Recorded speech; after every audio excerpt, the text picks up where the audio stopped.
Laisse-le entrer. Umwache ingie. C'est peut-être la dernière fois. Saa zingine njo mara ya mwisho. Chers frères et sœurs, Banduku na badada bapendwa katika Bwana, salut très nimisalimu sana sana mujina la bei la mpendwa wetu mkombozi Yesu Kristo. Wakati inaenda sana na kurudia kwa Bwana hakika kumekaribia sana. Tunashukuru Bwana njoo yote lanesha kufanya, na tunampikia tena aksanti vile tukuna shiriki wile kunafanya hapa sasa. Ile ikunafanyika mu Israel, mataifa, mambo ya padunia au mambo ya kiroho, yote ikunafanyika paka vile balitanguliaka kuilaka njia mwisho wa wakati. Kumbi basi tutaangalia manziko mu Biblia ya mafaa sana. Bapendwa, shibote tunaelewa ile ilifika wakati muntu alianguka, maumbile yote, bantu bote balianguka chini ya utawala wa shetani. Sasa tukunongojea Bwana afanye baadu yake bakwebika nyangio yake mikulu alisha kubawina. Sasa tukunongolea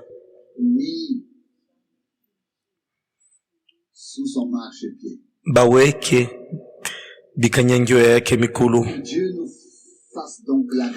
Kumbi Mungu atufanye neema tuone kwa manziko ya kuachana ile ikunetonesha mwakati ile Bwana atatawala sawa mfalme, na pale tutatawala naye. Lakini inafaa mbele Mungu amalize nasi she sawa kanisa na Israel yote la rirakaka ile fai nayo ifike. Na tunamupikia Bwana asante juu ya malama ya wakati ya mwisho. Tunampikia Bwana asante vile alitufanya neema ya kuvumbula kusema mbele ya kuluria kwa Yesu Kristo, mbele ya kuluria kwa Yesu Kristo Bwana wetu. Kanisa inapokea hakika ujumbe ya mwisho tokea muntu le Mungu mwenyewe alituma, na ile ujumbe tuliizambarisha mu dunia mujima mwi miaka kadiri 60 inapita. Sasa tukunongojea Bwana malize kazi yake, na misi mufunguke kwa neno, na misi mushikie, na misi muamini, na bifike paka vile ya kwamba Bwana asumburishe kila mtu. Sasa ndugu Borg atatusomea kama umpendeza. Ndugu Borg, tukunasoma wa Roma sura ya kwanza mstari ya kwanza na ya pili. Roma 1 verset ya kwanza na ya pili. Roma 1 verset 1 na 2. Miye Paulo, du Christ Jésus, mtumishi wa Kristo Yesu, j'ai été mis à part, miliwekwa mpembeni kwa mwito njuu nikwe mtume, njuu nitangaze ujumbe ya wokovu ya Mungu qui avait été promis auparavant ile baritanguriaka kulaka kwa Mungu kupitia banabii yake mumandiko takatifu. À cela nous disons encore une fois amen. Pai tunasema putu amina. Direct Aliitwa par Dieu, kwa Mungu ye moya annoncé, njuu atangaze Dieu a fait ile Mungu alitanguriaka kusema les prophètes kupitia banabii allaient arriver ile ripashi kufika est aussi arrivé. na ile rifika vile vile. Et alors cela signifie tout Na maana ya ile de la naissance du Rédempteur kuanzia ufufuko de l'Église ya mkombozi na kumaliza kwa kazi ya kanisa harusi mpaka na kunyakuliwa. Nous sommes tout simplement très reconnaissants, Njo pale tukuna shukuru sana divins, vile Mungu mwenyewe aliitana les prophètes, ikwe banabii les apôtres, au bamitume. des appels divins Ilikuwa ni Mungu mwenyewe aliita, lancés, alianza kuita lancés le plan njuu batangaze salut divin. mapu ya wokovu ya Mungu. Frères et sœurs, Na bapendwa banduku na badada, vraiment mina isema hapa sasa humilité. munyenyekevu yote Cela me servirait itanisaidia mimi nini kusema à été Paulo appelé par le Seigneur. ni Mungu juu alimwitaka. À quoi me servirait Sasa mimi itanisaidia nini kusema appelé ndugu Branham le Seigneur? ni Bwana juu alimwita? J'ai le droit Eske miye milipashikuya na halali droit ya kubiri ile Mungu d'annoncer d'avance alitangureka kusema kupitia batakatifu yake banabii? si Kama n'est pas moi-même na miye un appel ashikunite à faire. nikahubiri nikaifanye. Eske munaona L'appel divin est la condition. inafai Mungu akuite, njo sharti, njo kya kwanza. Kwanzia hapo L'acclamation, njo wende ukahubiri mapu ya wokovu ya Mungu. je peux Njo kwa maana simplement minaweza munyenyekevu yote, minaweza kuluria pa vile Mungu alinitaka mwezi ya ine mu 1962 je ne parle pas au nom d'une mishisemake munjina assemblée ya makutano moya hivi, de Dieu lakini ni mujina la Mungu niko nasema na niko nahubiri sainte hii ya bei takatifu, neno la Mungu était prédite, paka vile balitangureka kuilaka kwa banabii a été laissée banetwachiayo des apôtres. kwa bamitume. Poursuivons notre lecture Tuendelee kusoma, de Pierre 1, tunasoma mu Pierre 1, 1 Pierre, 1 Pierre 1 verset 10. 1 Pierre 1 Pierre 1 verset 10. 1 Pierre 1 10. qui ont prophétisé touchant la Banabii bale balisemaka yulu ya hii neema hii balimichungiaka salut, l'objet hii mambo ya hiyo kovu ilikuya njoo sababu ya kutafutisha kwabo na kuchimba. que le Seigneur soit remercié, Kwa Bwana mashukuru. Banabii qui ont prédit ce bale qui arriverait balitangazaka bile bitafikaka de la grâce, mu wakati ya neema, ont fait des recherches. bali tafutisha Ce que Dieu leur a, ni mu wakati kani ile Mungu ce que Dieu dit à travers nous, s'accomplira-t-il? bile Mungu alisemaka kupitia bo bitatimizaka wakati kani, Et puis, bile Mungu aliboneshaka bitatimizwa wakati kani.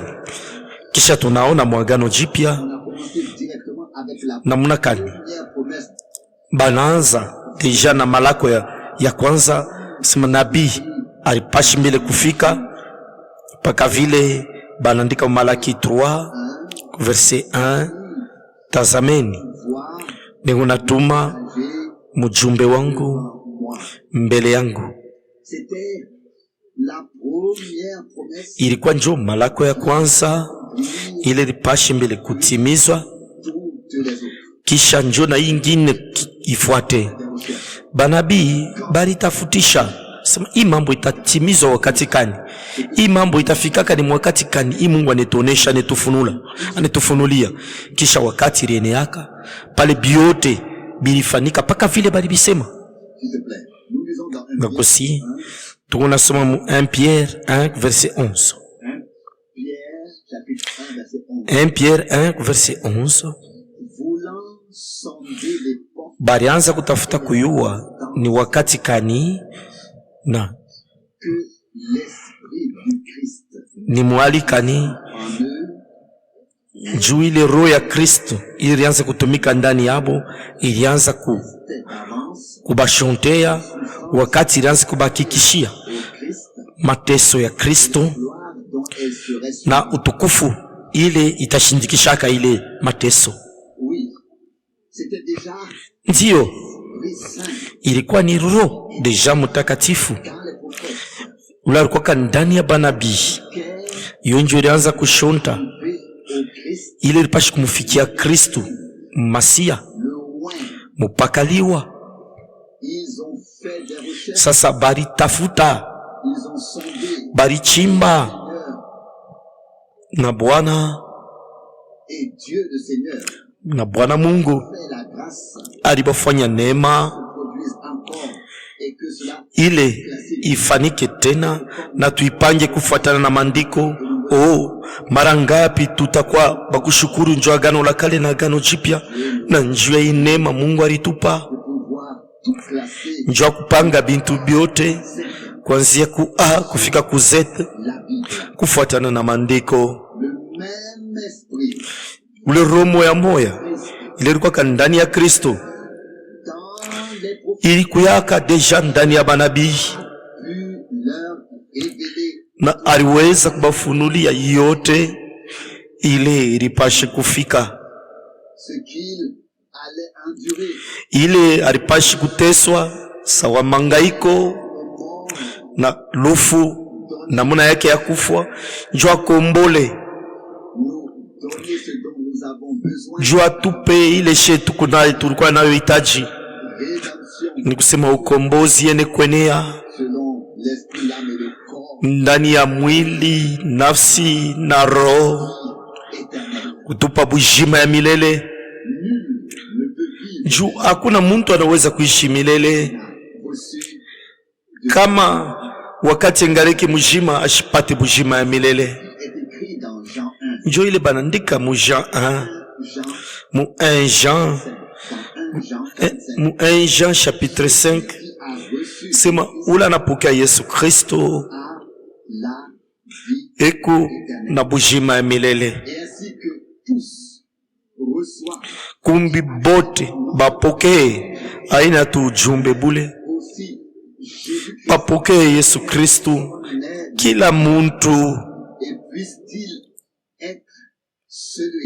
na apukuye sasa Yesu ule kunasema hapa sasa na kila muntu kupitia neno lake. La kusi tunasoma mu 1 Corinthiens 2 verset 13. 1 Corinthiens 2 verset 13. Et c'est de cela aussi que nous parlons. Ni paile jopale tuku nasema aina na masauti ya mautuba ya kiekima ya kimuntu, lakini na masauti ile roho ikunaleta, tunabeba musemeo ya kiroho kwa bintu vya kiroho. Bwana wetu asifiwe na mashukuru kwake. Musemeo ya kiroho tunaichanga kubintu vya kiroho, mahubiri yote bile unasema binapashi kuya ni sauti ya Mungu. Njo pale mkazo bana iweka pa sema tuko na ubiri pabile Mungu alitanguliaka kusema muneno lake pitia banabii. Na sasa tukunaunga agano la kale na jipya, ile baritanguliaka kusema kwa roho, na ile roho ilifunula pale, ile mambo ilitimizwa. Kumbi ni njo mubirio ya mandiko ya shauri ya wokovu ya Mungu wetu. Jina la Bwana lisifiwe. Tukuna kusihi, tukuna soma Esaïe 9 verset 5. Esaïe 9 verset 5. Kwa maana mtoto mmoja huyu banetuzaria, mtoto mwanaume banetupaye, pa mabeka yake patekala utawalo, na jina lake itakuya wa kushangaisha, mshauri, Mungu wa uwezo, Baba wa milele, mfalme wa salama. Tumshukuru Bwana. Hii unabii vile Mokozi alipashi kuzarikwa, kisha banasema mara moya ni nini itonekanaka kupitia ye ndani yake, na ila atafanya biote bila bitaonekanaka. Neema kani kuyua tangia pale alizarikwa. Bwana wetu ni nani? Mokozi wetu pale tu alizarikwa, tangia pale alizarikwa. Ye ni nani? Ni Mungu ye moya, hana tena mtu mwingine. Ni Mungu ye moya anajifunua mu mwili. Neno inafanika mwili na inekala katikati yetu, na tuliona utukufu yake, utukufu ya mwana ule Baba anazala. Ni hapa Jona shee butoto bwetu banaume, batoto banaume na banamuke bazalo ba kwanza ba Mungu. Du tunapokea tokea kwa mwana wa Mungu,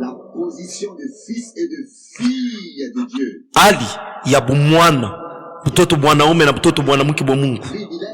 Neema kani, rehema kani. Tuendelee na kusoma kwetu. Tunasoma Esaïe 9 verset 6. Esaïe 9 verset 6. Utawalo yake itendelea na salama, haitakuwa na mwisho, pakichi ya utawalo ya Daudi na njia ya ufalme yake.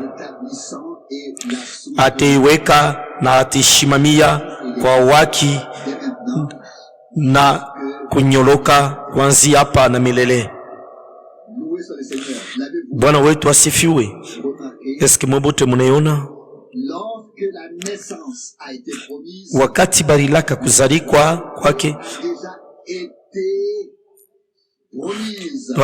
na utawalo ufalme barimulaka deja, atatawala sawa mfalme, na ile utawalo yake atatawala pa biote, atatawala sawa mfalme milele yote.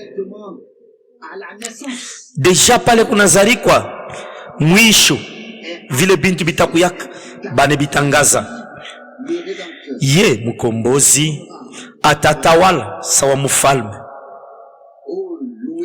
Oh, asifiwe, atukuzwe Bwana. Natama sauti kuanzia hapa, ndio wakati kunafika na inakaribia.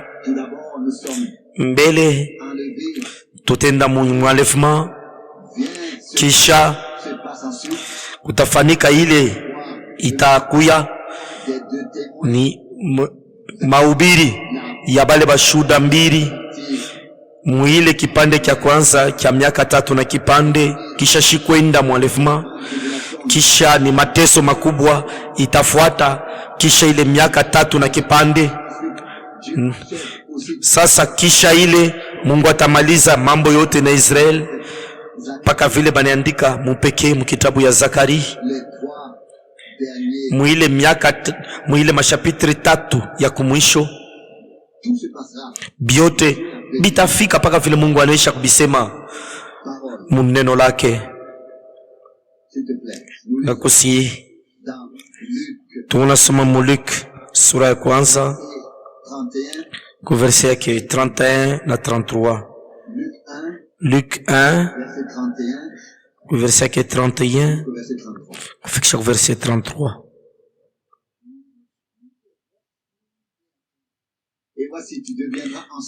Sasa utapata mimba na utazala mtoto mwanaume, utamupa jina ya Yesu.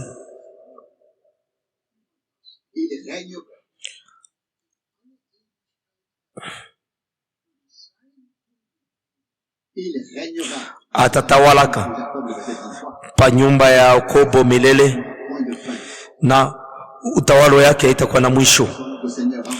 Bwana wetu asifiwe na atukuzwe. Hii banaitangaza pale yeye kunazarikwa deja, pakuzarikwa kwa kwake. Sema na utawalo yake haitakuwa na mwisho. Oh, neema kaninduku dada kuvumbula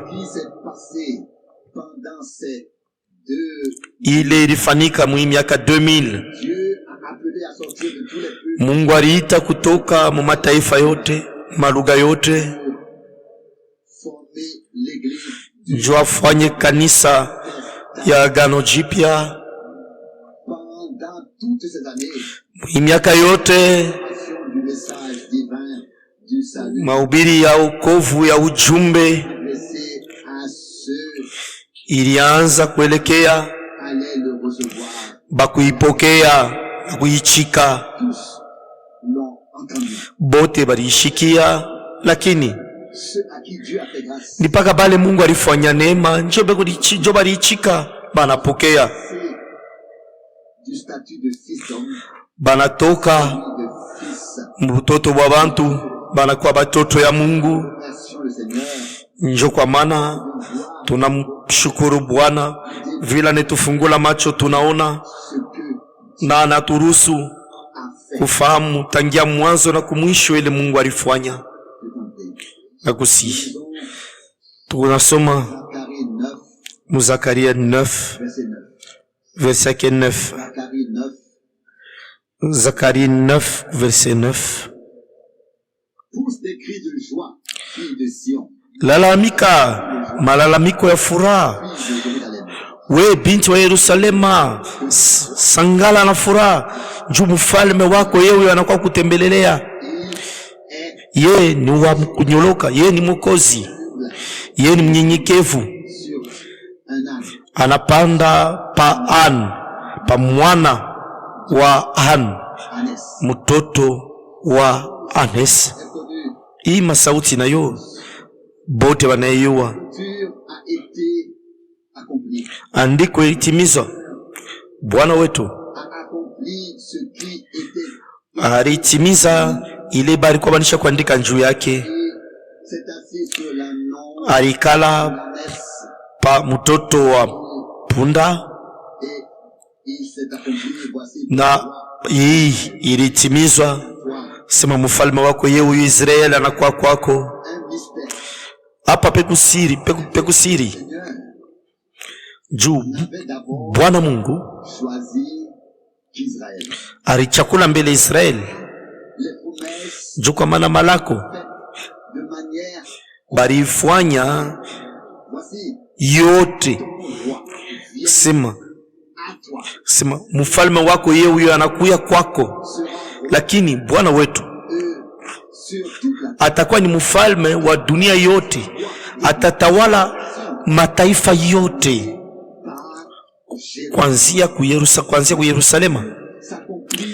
Andiko ikuna timilika muma namna yote.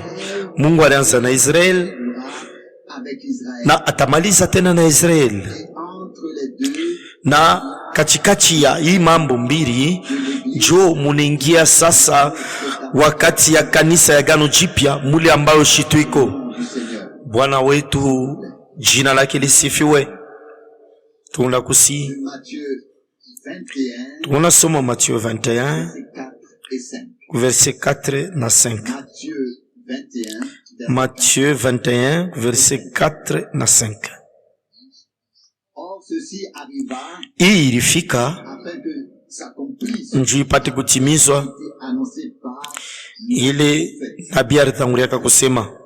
Verset 5. Umuoneshe binti wa Sayuni, tazama mfalme wako anakuwa kwako, mwenye kujaa na upole, mwenye kupanda pa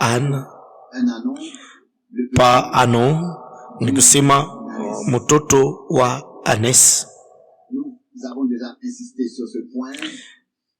ngamia. Pa hii mambo tulisha kusema hapo, shikia mfalme unakuwa kwako, lakini wanaonesha mbele sana Israel, mfalme yeye Bwana wetu atakuwa ni mfalme wa dunia yote mjima. Pa moyo wangu milipenda ni sema kumwisho ile yote mtu alipoteza mkuanguka yote itaisha. Kumwisho Bwana wetu atakuwa mfalme wa dunia yote, na tutatawala naye, tutariti naye na tutatawala naye. Njoo kile banaisha kututayarishia. Tusome maandiko tena ile iunenda pamoja. Luc 23 verset 3. Pilate alimuuliza mwi matamko, siku wewe mfalme wa Wayuda? Yesu akamjibu, ndio, mimi niko, mimi njo mfalme. Hii nayo baniisema yene kuambatana na taifa Israeli, nalinganishana na taifa Israeli. Siku mfalme wa Yuda anasema ndio, njo kile unakisema. Mwile wakati ilikuya ni njo ya Israeli. Leo ni njo ya kanisa yote, mataifa yote, malugha yote. Na kama leo banamuliza wenjo mfalme utatawala pa dunia yote, utatawala mataifa yote, atajibu ndio, njo kile niko. Na andiko ingine hii inafuata nayo inasema paka mambo moya moya. Tunakusi Apocalypse 10 verset 5 fika 7. Apocalypse 10 verset 5 verset 5 na 7. Na ule malaika miliona ule alikuwa shokshimama pa bahari na pa bulongo, aralamusha mkono yake ya kuume kumbingu. Verset 6. Akalapa kwa ule ekunaishi milele yote, ule arumba mbingu na bintu biku mumbingu, dunia na bintu biku mpa dunia, na bahari na bintu bile biku mbahari, ya kwamba kutakuwa tena wakati. Mstari ya 7.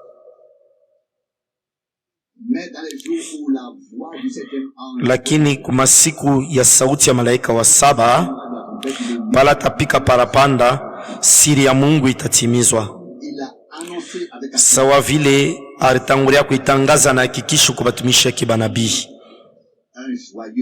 sawa ujumbe ya furaha. Kwa Bwana wetu mashukuru. Hii andiko ni ya mafaa sana, yule kuile naangalia utawala ya Bwana wetu. celui qui lit le chapitre 10, ule anasoma hii sura ya 10 tangia mwanzo, le Seigneur vient Bwana tant qu'ange de l'alliance. eko nakuya sawa malaika wa agano. Après la Hii ikunafanyika kisha she kwenda mwalevema. Hii ikunafanyika kisha ile miaka 7 inafuata. Hii ikunafanyika mbele ya utawala ya miaka 1000 kwanza. et il est tout simplement très très important de Ni ya mafaa sana sana kuya kufanya achanisho hapa. était le 7e, Ndugu Branham alikuwa ni malaika wa 7 wa kanisa. le 7e ange. Hapana malaika wa 7 wa maparapanda. Il n'est vraiment pas question Hapa du 7e ange, haina mambo ya malaika wa 7 wa kanisa, du 7e ange lakini de trompette. ni malaika wa 7 ule kuna maparapanda. Juu ba malaika shita balikuwa banisha kupika maparapanda yabo, C'est passé dans les jugements des trompettes. na ile ilifika mwile mahukumu, ile mahukumu ya maparapanda baniandika mzuri mwima chapitre 2. Vient l'annonce Kisha saba natangaza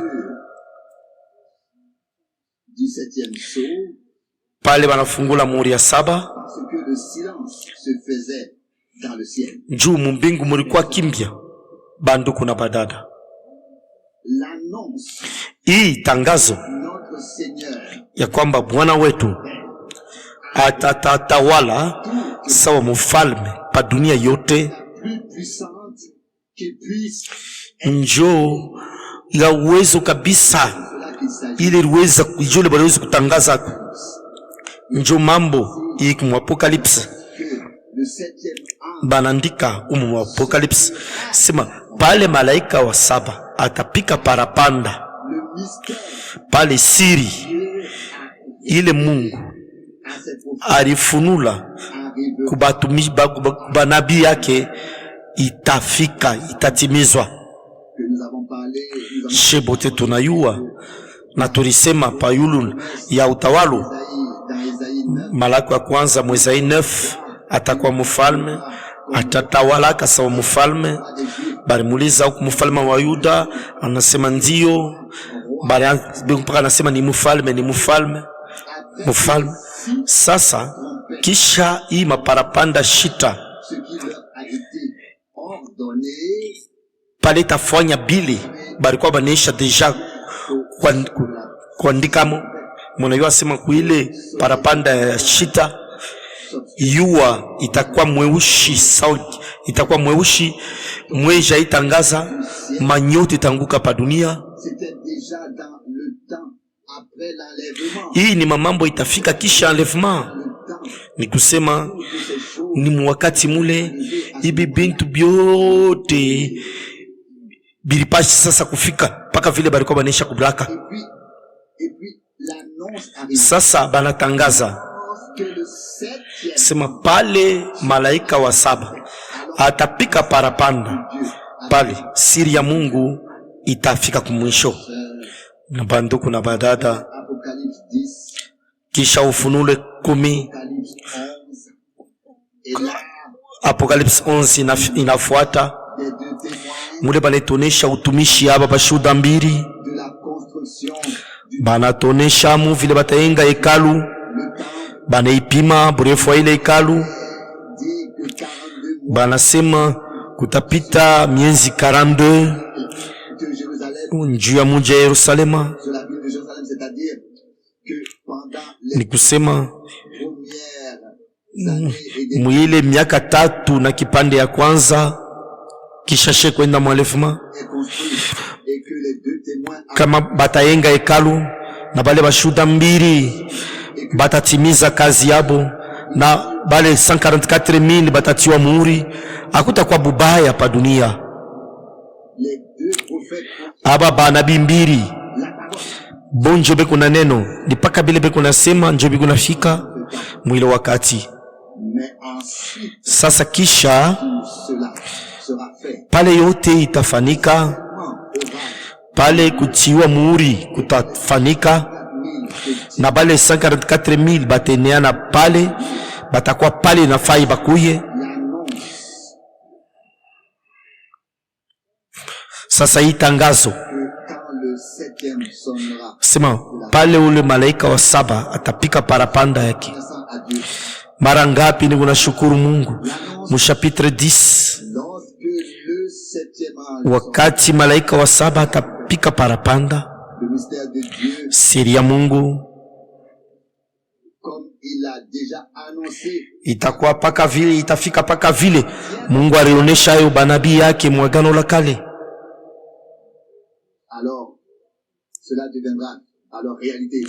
Pale ile mambo itafika, tusome pale sasa inafika, tuisome ile. Tuko nasoma kusi Apocalypse 11 verset 15. Apocalypse 11 verset 15. Malaika wa 7 alipika parapanda yake. Sasa kulikuwa makelele ya nguvu mumbingu, ikunasema ufalme ya dunia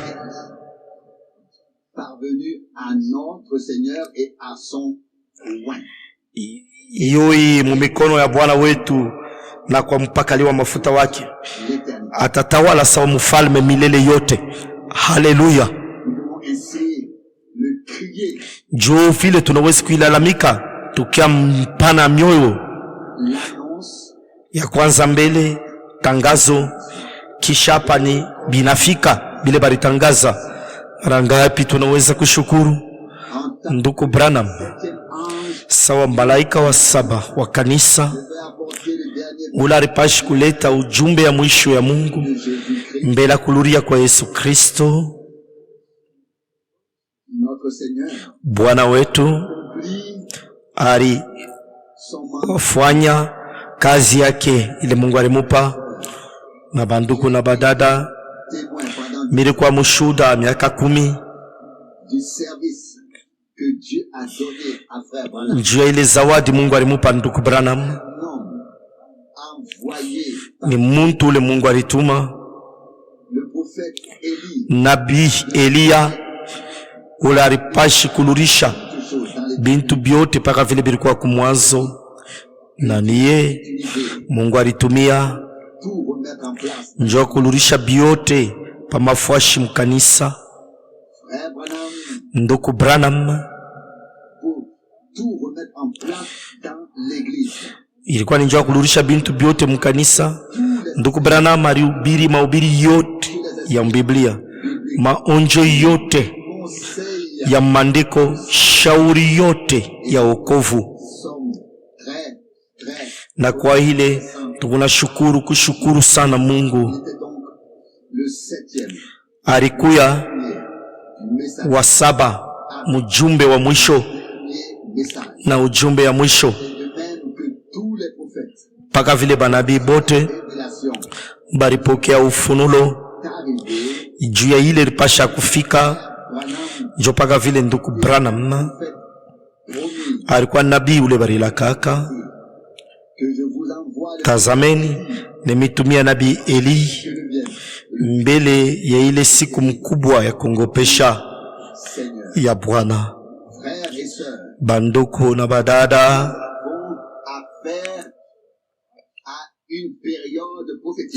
hii wakati ni wakati ya unabii, na tulisoma ile itafika kumwisho ya hii wakati kwetu.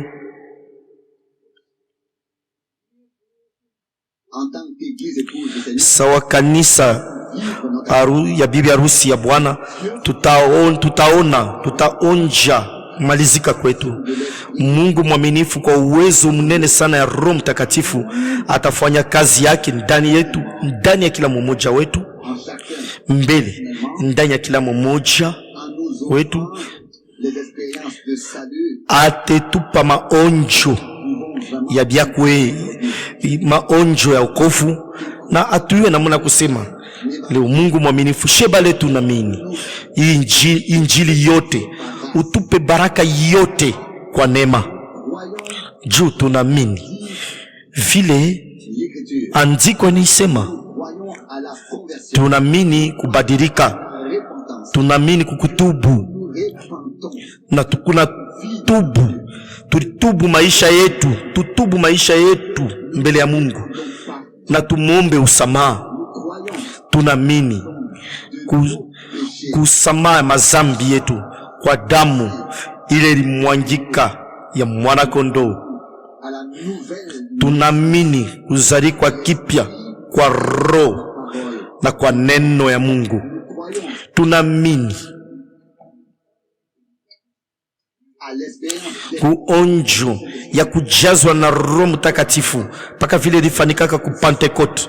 Tunaamini kukutiwa muhuri kwa Roho Mtakatifu na kwa Roho Mtakatifu mpaka vile Efesiens 1 inaisema, Efesiens 1:13 na Efesiens 4 verset 30 inaisema. Tunaamini ya kwamba Bwana eko na tusumbulisha hapa sasa, bia kweli ni yeye, haina kesho au kesho kutwa, hapa sasa leo hii eko na tusumbulisha, ni yeye unetusumbulisha. Na vile alianza deja kutusumbulisha, banduku ba mingi mudunia mujima banashuhudia ile mambo. Bwana ye mwenyewe eko nafanya kazi yake ndani ya bateule bote, beku naluria kumoja ya imani bote, beku naluria kumafundisho safi, kumafundisho safi ya mubiblia.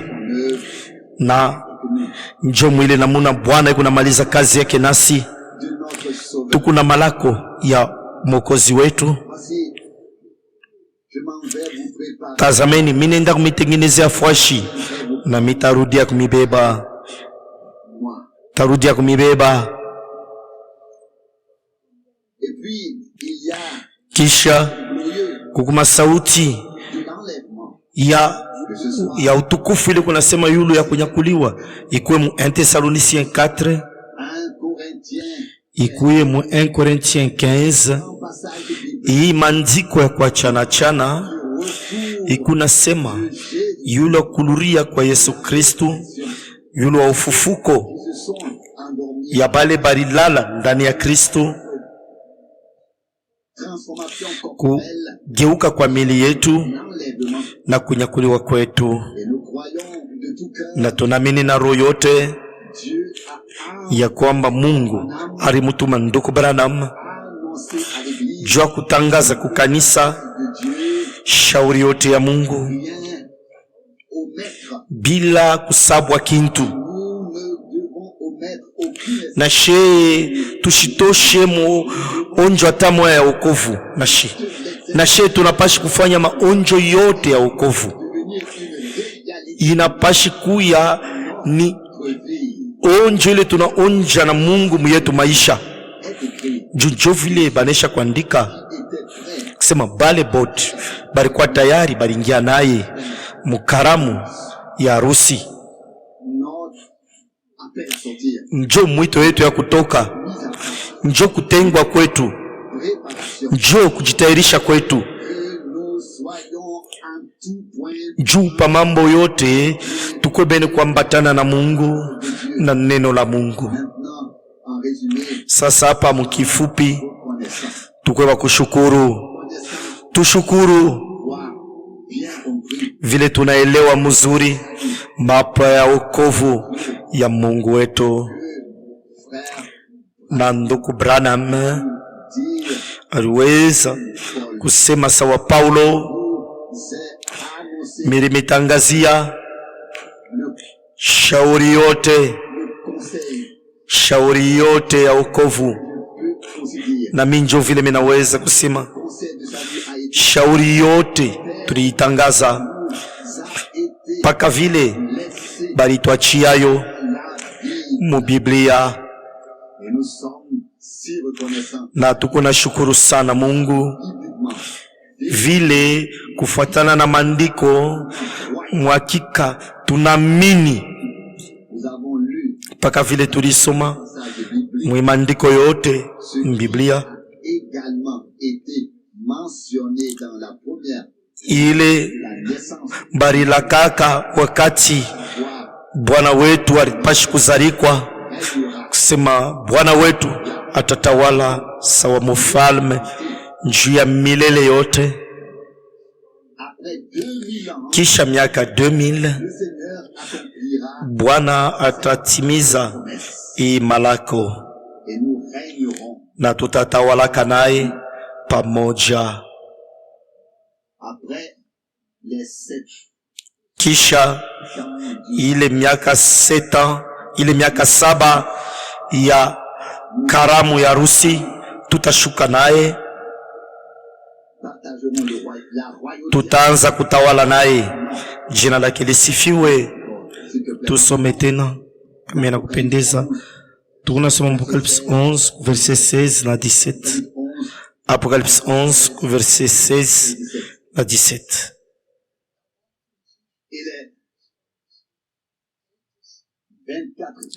Na bale bazee 24 bale balikuwa bene kuikala mbele ya Mungu pa mabichi yabo, balinama pa mauso yabo na baliabudu Mungu. Verset 17 beko nasema, tukuna kusifu Bwana Mungu wa uwezo yote, ule alikuyakako na uleko na alikuyakako vile unabeba uwezo yako mnene na unawanza kutawala. Haleluya. Mwile wakati kunafanyika mambo ya uwezo. Aba bazee 24 balinama pa mauso yabo.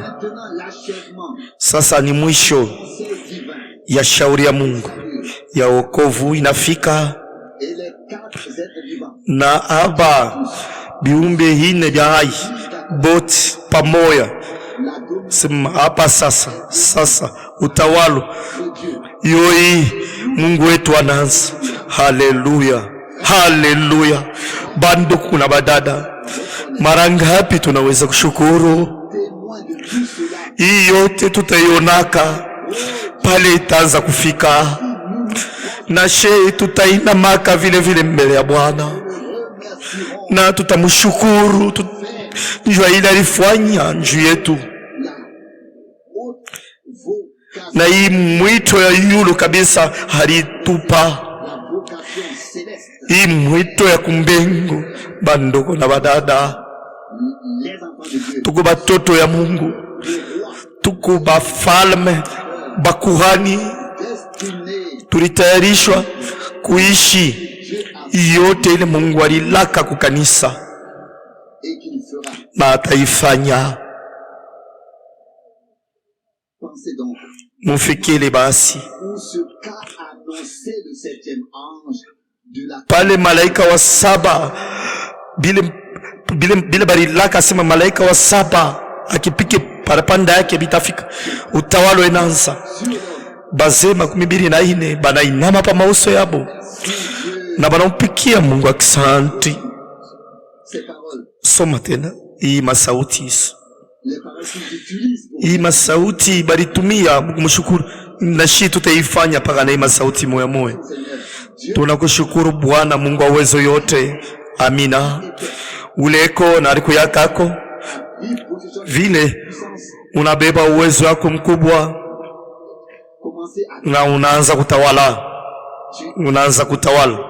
unaanza kutawala. Haleluya. Wakati kani itakuwa, wakati kani kunyakuliwa itakuwa ni utukufu, biote itakuwa ni utukufu, lakini pale mwisho itafika.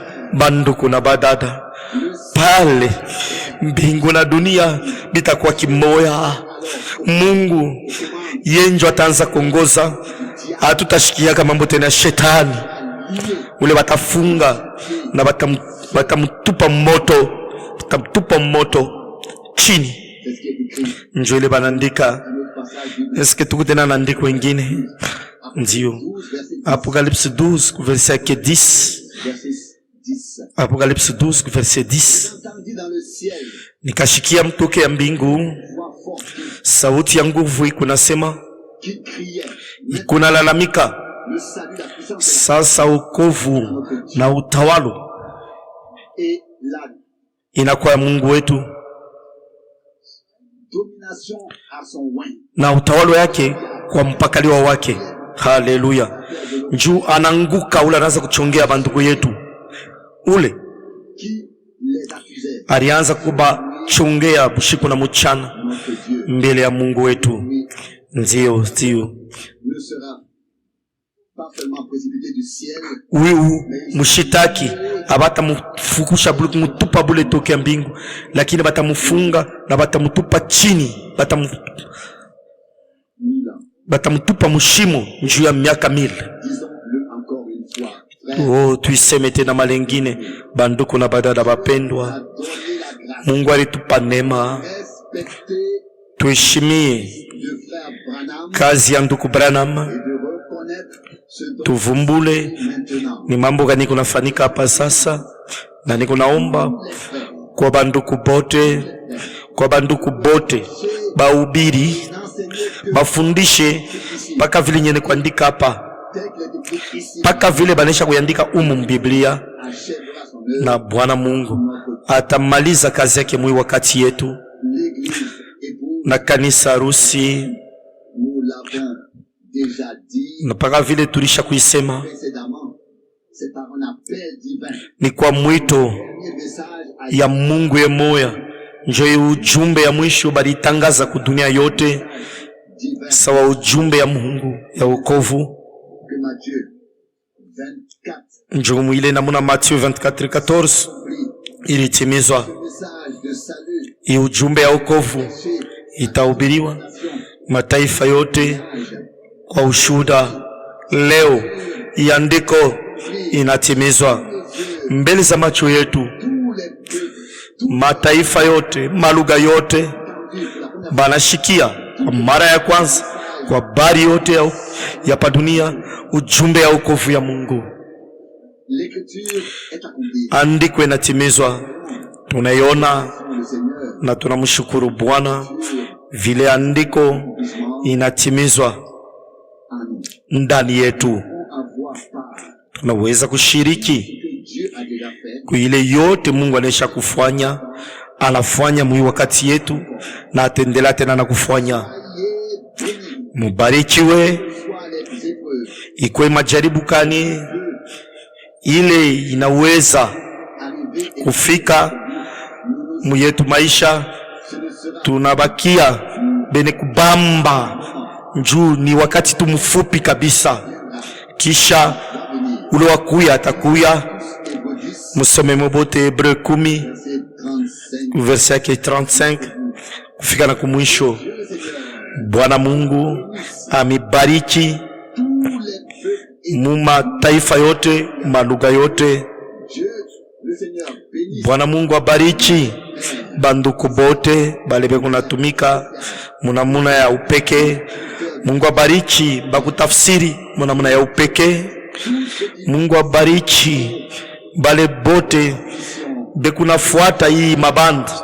Mungu abariki bale bote hapa sasa bekuna shiriki kuile Mungu kunafanya hapa sasa. Na hii njo ujumbe ya mwisho, njo kazi ya Mungu ya mwisho hapa dunia, kwa Roho yake Mtakatifu na kwa neno la Mungu. Mkunji ile likombolewa kwa damu, kwa Mungu wetu peke yake utukufu na sifa milele yote. Haleluya. Na mwe mwiname na mwe mshukuru Bwana juu ya hii alitufunulia, juu tupate kushiriki muyote ile Mungu kunafanya hapa sasa. Ile njo neema. Bwana wetu asifiwe na tukuzwe. Mashukuru njuu ya neno lake, njuu ya damu yake, njuu ya malako yake. Kwake yeye utukufu mjina takatifu ya Yesu. Mubarikiwe kwa baraka ya Mungu wa uwezo yote, mjina takatifu ya Yesu. Amen. Amen.